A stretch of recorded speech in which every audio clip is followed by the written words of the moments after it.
little while ago, I went to one of my niece's basketball tournaments. While I was there, I saw a team of girls that was really good, like really good, to the point where I made a comment to someone next to me. They play like boys. Ugh, ugh, ugh, ugh, ugh, ugh. I heard it as soon as I said it. There were so many things wrong with both my observation and my statement that was filled with all kinds of bias. We're going to get into all of that after this short break. Did you know that most businesses only use 20% of their data? That's like reading a book with most of the pages torn out or paying for a coffee that's just 1/5 full. Point is, you miss a lot unless you use HubSpot. Their customer platform gives you access to the data you need to grow your business. The insights trapped in emails, call logs, and transcripts, all that unstructured data that makes all the difference. Because when you know more, you grow more. And when you get a full cup of coffee, you can do more too. But I digress. Visit HubSpot.com today. Okay, so me referring to a team of girls saying they play like boys is problematic for a number of reasons. First up, it implies that playing like a boy is superior to playing like a girl. Not true. It also implies that just the mere fact of being a boy means that you play a sport well and you play it better than a girl, which is also not the case. And it also diminishes the value of the play of the girls.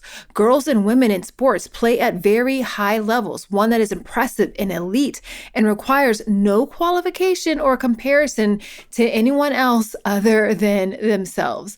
So what I should have just said was what I said in the beginning. Wow, those girls are really, really good. It would have been true and free from any sort of bias. I bring this up to you today because unconscious bias is real. And I'd go out on a limb to say that all of us have some unconscious bias in some way, shape, or form. The problem is when that bias comes out of our mouths, informs our actions, and as it relates to business, creeps into our marketing or the ways in which we treat consumers. Now, some of the common forms of bias, which I like to think as unconscious bias rather than intentional choices, that I see as I audit various brands, and even when I see ads and stories in my day-to-day, include colorism. Brands don't do a good job of showcasing darker skin tones in particular, which sends a negative message to people with darker skin that people like them aren't more desirable or worthy of being on front of the camera. There's power dynamics, men often shown as doctors and women as nurses, or men are often shown in positions of power in comparison to women. Kinkier hair textures aren't represented well, which sends a message that those styles aren't deemed as beautiful or desirable or acceptable. When interracial couples are shown, it's often a Black male with some other race rather than the Serena Williams, Alexis Ohanian variety.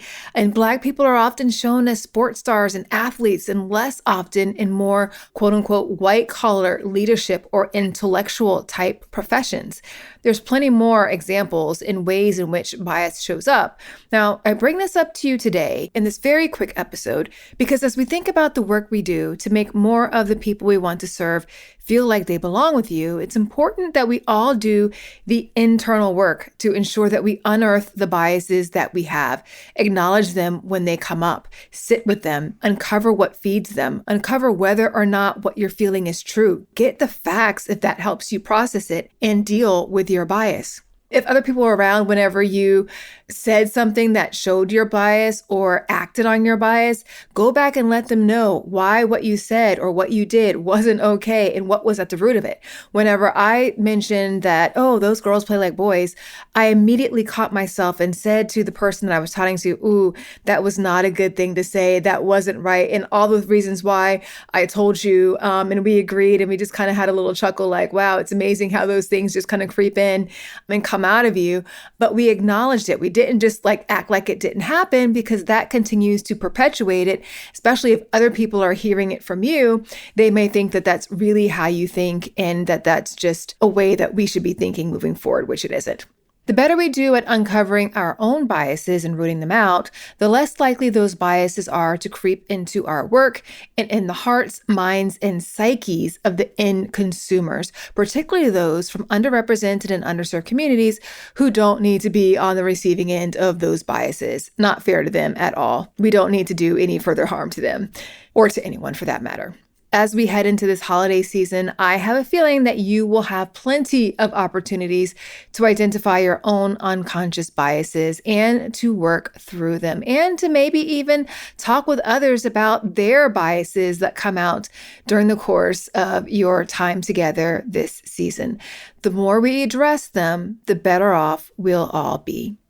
Okay, I've got another podcast recommendation for you. It's Augmenters, hosted by Julie Meyer and Jimmy Edgerton, and it's brought to you by the HubSpot Podcast Network, the audio destination for business professionals. So on this show, Julie and Jimmy dive into mentoring and explore ways to augment and refresh the mentoring environment. They're using 8 core principles that weave relevant spirit guides and diverse guests, and Julie and Jimmy use a lot of humor and practical tips to help mentors and mentees get further, faster together. There's so many great episodes to tune into for this show, but one that you might find especially interesting is their latest episode, number 120, Mentoring Across Gender, Men as Allies and Mentors. Listen to Augmenters wherever you get your podcasts. That's it for today's episode. If you like this episode, I would so appreciate it if you would share it with a friend, colleague, and or your network. It really does go a long way towards helping more people discover the show. And I like to think it helps more people practice making more of the people they serve feel like they belong. Also, quick question for you. Are you getting the Inclusion in Marketing newsletter? Each week, I send news, tips, insights, resources, and all other kinds of goodies to help you attract and retain a bigger, more diverse, and fiercely loyal customer base. Go to inclusioninmarketing.com/newsletter to get signed up. Oh, one other quick thing. That team that played really, really well, they crushed the other team that they were playing that night whenever I saw them pretty badly by at least 30, maybe 40 points. And the team that they were playing was actually quite good. So they lived up to what I saw whenever I initially saw them out doing their warm-ups. Until next time, remember, everyone deserves to have a place where they belong. Let's use our individual and collective power to ensure more people feel like they do. Thanks so much for listening. Talk to you soon.